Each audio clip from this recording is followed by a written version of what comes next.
ரத்து செய்ய வேண்டும் என்று பாட்டாளி மக்கள் கட்சி சார்பிலே நடைபெறுகின்ற இந்த ஆர்ப்பாட்டத்திற்கு வருகை தந்து எனக்கு முன்பு கண்டன உரை ஆற்றிய பாட்டாளி மக்கள் கட்சியின் மாநில தலைவர் திரு ஜி.கே. மணி அவர்கள் உள்ளிட்ட மேடையில் நின்று கொண்டிருக்கின்ற அத்துணை பாட்டாளி மக்கள் கட்சியின் பொறுப்பாளர்களே, கொட்டும் மழையையும் பொருட்படுத்தாமல் நிச்சயமாக இந்த திட்டத்தை நாங்கள் ரத்து செய்ய தீருவோம் என்று தீவிரமாக எழுச்சியோடு இங்கே அறிவிக்கின்ற பெரியோர்களே, தாய்மார்களே, எல்லாவற்றுக்கும் மேல் இங்கே நிச்சயமாக ஒரு உறுதியோடு வருகின்ற என்னுடைய தம்பிகளுக்கும் என்னுடைய அண்ணன்களுக்கும் விவசாய பெருமக்கள் உங்கள் அனைவருக்கும் இந்த அன்புமணி ராமதாசன் பணிவான வணக்கங்கள்.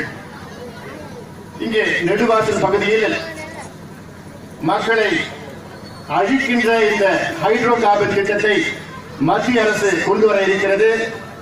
இதை நிச்சயமாக இந்த திட்டத்தை இங்கே நடத்த விடமாட்டோம் என்று நான் சாதாரணமாக சொல்லவில்லை.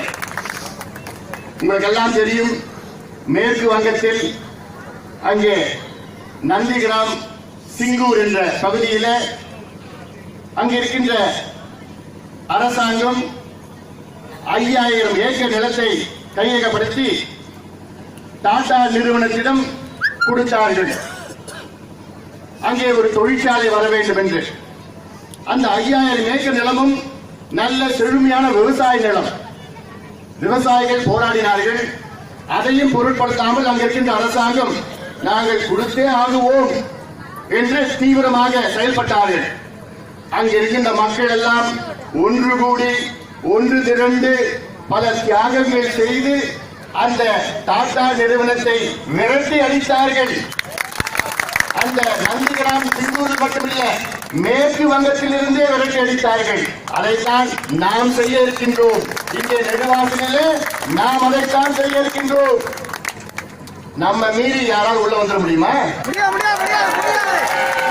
யாராவது ஒரு கம்பெனிக்கான உள்ள வந்துருவானா? அப்படி யாராவது ஒரு கம்பெனிக்கான உள்ள வந்தா கட்சி போட்டு வச்சிருங்க அவனை. எனக்கு முன்பு பேசின ராஜேஸ்வரி பிரியா சொன்னாங்க, அன்புமணி அண்ணன் படிச்சுவன், ரொம்ப டீசென்டானவர்னு. எதுக்கு டீசென்டா இருக்கணுமோ அதுக்குதான் டீசென்டா இருக்கணும். எதுக்கு இறங்கணுமோ அதுக்கு இறங்கிதான் வாங்கணும். இது நம்மோட பூமி, சோறு போடுற பூமி. இந்த பூமியை நம்ம பொக்கிஷமா நம்ம பாதுகாக்கணும். நம்ம வருங்கால சந்ததிகளுக்கு நம்ம விட்டுட்டு போகணும் இந்த பூமியை. விவசாயி என்னுடைய கடவுளா நான் பாக்குறேன். எங்க அப்பா அம்மா பேரு விவசாயி என் கடவுள், சோறு போடுற கடவுள். நீங்க அந்த கடவுள் எல்லாம் நீங்க கஷ்டப்பட்டு இருக்கிறாங்க. அவங்க உழவு செய்கின்ற வாழ்கின்ற இந்த மண் சாதாரண மண் கிடையாது. எத்தனை 1000 கோடி கொடுத்தாலும் இப்படி ஒரு செழுமையான மண் யாரும் கிடைக்காது. அதை நான் பாதுகாக்கணும். ஹைட்ரோ கார்பன் யாரை ஏமாத்துறீங்க? 3 வருஷத்துக்கு முன்பு மீத்தேன் எரிவாயு திட்டம் கொண்டு வந்தாங்க. இந்த திட்டத்தை முதல்ல கண்டுபிடிச்சு முதல்ல போராட்டம் செஞ்சது பாட்டாளி மக்கள் கட்சி ஐயாவும் தான். அதுக்கு முன்பு நம்மாழ்வார் இருந்தார், இயற்கை விஞ்ஞானி நம்மாழ்வார் இருந்தார். அவர் கூட எல்லாம் சேர்ந்து பல போராட்டங்கள் செஞ்சோம். இப்போ மத்திய அரசு தமிழ்நாடுனா இழிச்சு வாங்க ஏமாளிகள். மத்திய அரசு என்ன சொல்றாங்கன்னா, இது ஹைட்ரோ கார்பன் திட்டம். ஹைட்ரோ கார்பன் என்ன தெரியுமா? நிலத்துக்கு உள்ள இருக்கிற எல்லா எரிபொருளும் ஹைட்ரோ கார்பன் தான். அது பெட்ரோல் இருந்தாலும் சரி, petrol hydrocarbon, diesel hydrocarbon, மண்ணெண்ணெய் hydrocarbon, LPG hydrocarbon, methane hydrocarbon, ethane, propane, ethylene, butane எல்லாமே ஹைட்ரோ கார்பன் தான். அப்போ மீத்தேன் எரிவாயு திட்டம் தமிழ்நாடு ஒட்டுமொத்தமா நம்ம போராடணும். கொந்தளிப்பாக இருந்து தமிழ்நாடு. அதன் பிறகு மத்திய அரசு நினைச்சாங்க, நம்ம மறுபடியும் மீத்தேன் சொன்னா மக்கள் எல்லாம் மறுபடியும் போராடுவாங்க, நம்ம மக்களை ஏமாத்தலாம். ஏன்னா தமிழ்நாடு மக்கள் இழிச்சுவாங்க, ஏமாளிங்க. ஏமாந்துதான் நம்ம கோமணத்தோட நின்றுட்டு இருக்கோம். இன்னைக்கு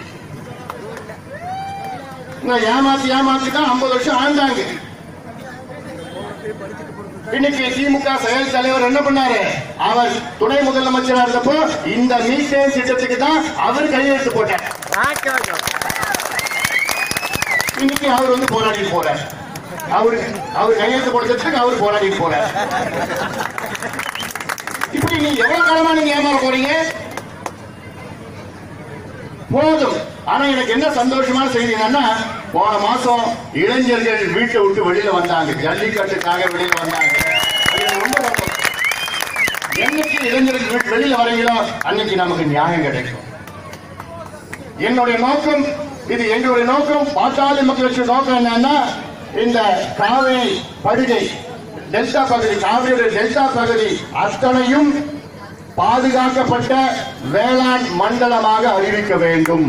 ப்ரொடெக்டட் அக்ரிகல்ச்சரல் ஜோன் அப்படி என்னன்னு தெரியுமா? ஏதோ இங்கிலீஷ்ல பேசுறா, எனக்கு புரியல, கைத்தடி போட்டு காலங்காலம் நடக்குது. அப்படின்னு என்ன தெரியுமா?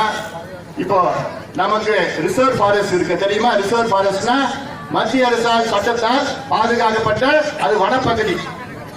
அதுல யாரும் உள்ள போக முடியாது, யாரும் ரோடு போட முடியாது, யாரும் உள்ள வீடு கூட கட்ட முடியாது. அதுல மத்திய அரசு ரிசர்வ் ஃபாரஸ்ட். அதே போன்று பிச்சாவரத்துல மேன்க்ரூவ் ஃபாரஸ்ட் இருக்கு, அதை யாரும் அழிக்க முடியாது, உள்ள யாரும் சுற்றுச்சூழலை பாதிக்க முடியாத கட்டுமான பணிகள் அங்க நடத்த முடியாது.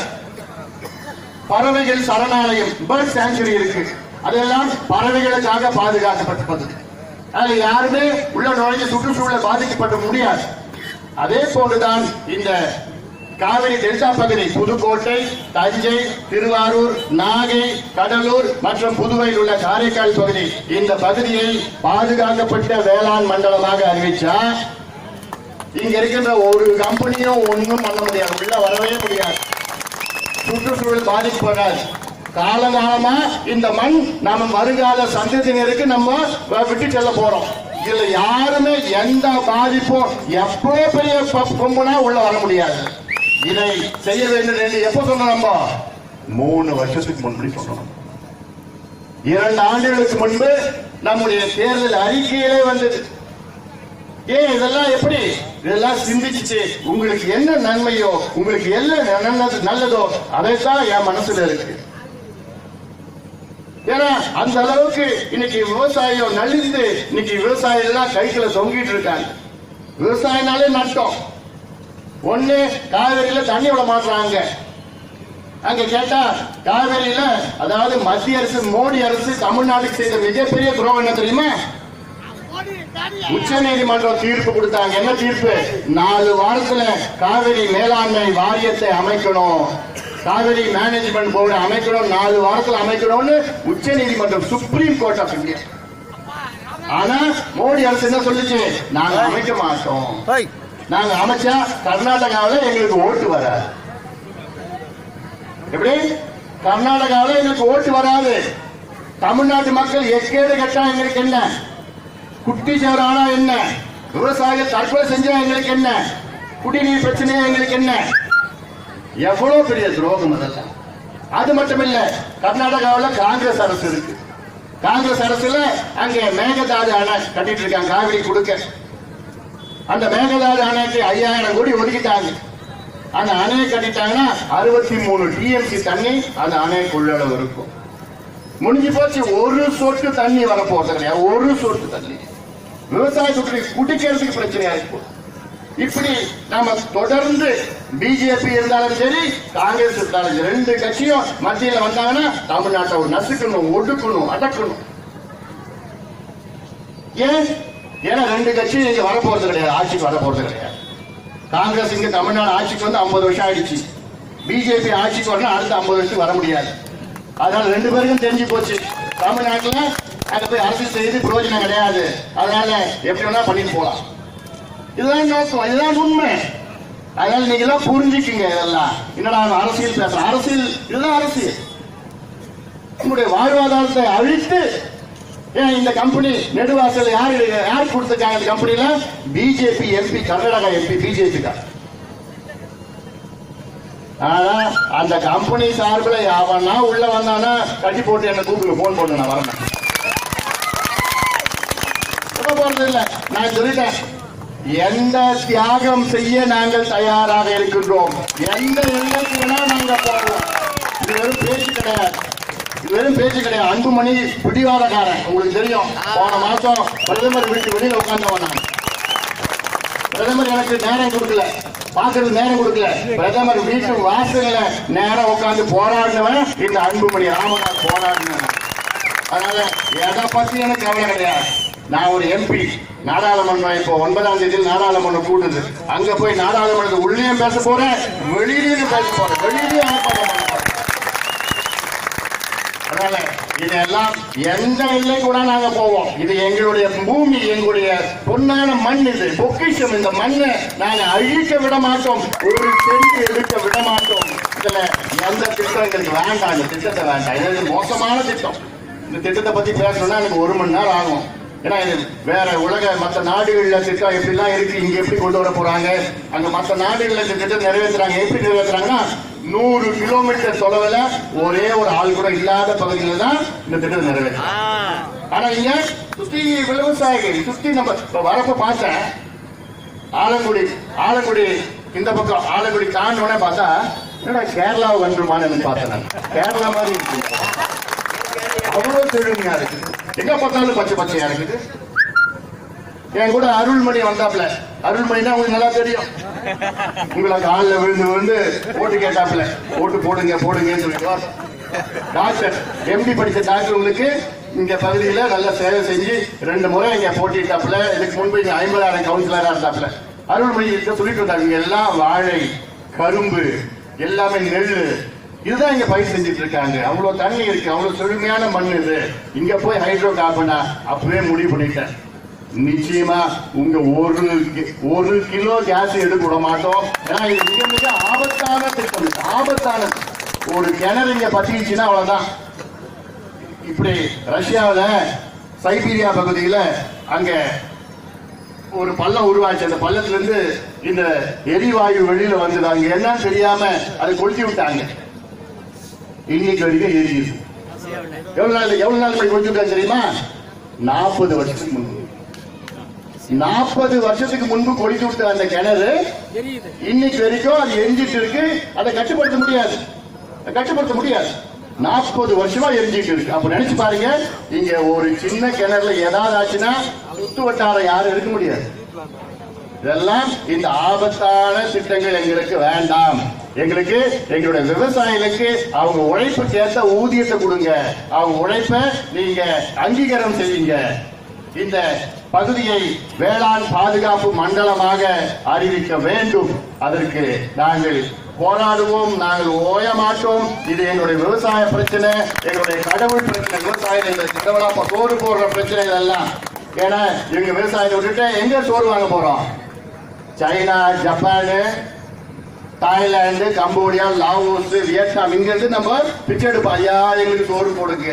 இங்க விட்டுட்டு போய் இதெல்லாம் ஹைட்ரோ கார்பன் தமிழ்நாடு தான் இழிச்சு வாங்க. இதேதான் கூடன்குளம் நடந்தது. கூடன்குளம்னா அங்க அணு மின் நிலையம். அங்க அதற்கு கூடன்குளம் வர வேண்டாம்னு அங்க முதலாக போராடுது மருத்துவர் ஐயாவும் பாட்டாளி மகிழ்ச்சி தான்.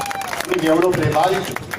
தெற்க கூடன்குளம், வடக்க கல்பாக்கம், சுத்தி கரை ஓரத்தில் என்ன இருக்கு? அனல் மின் நிலையங்கள் இருக்கு.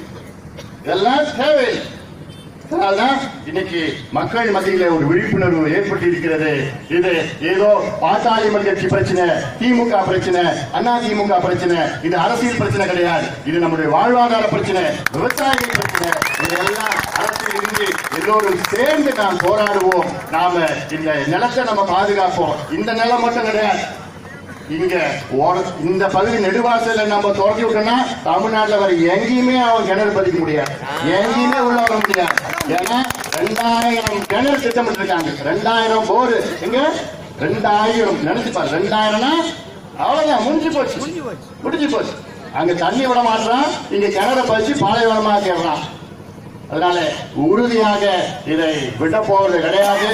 எந்த எல்லைக்குனா நாங்க போய் போராட தயார். போராட்டம்னா சும்மா வந்துட்டு கோஷம் போடுறதுலாம் கிடையாது. அடுத்த கட்டம் வேற மாதிரி நான் செஞ்சுருவோம். இது ஏதோ பேச்சு கிடையாது. நீ பேச்சு நினைச்சுக்காதீங்க. இந்த அன்புமணி ஏன்னா இதெல்லாம் உணர்வு பூர்வமா, இதெல்லாம் நம்முடைய உரிமைகள். இதெல்லாம் இது நம்முடைய மண்ணு காக்கிறதுக்காக எந்த எல்லை கூட நாங்க போக தயாராக இருக்கிறோம். இப்ப எல்லாம் அங்க வாங்க, அங்க போனா நம்ம அங்க வாங்க, அங்கேயே மக்களை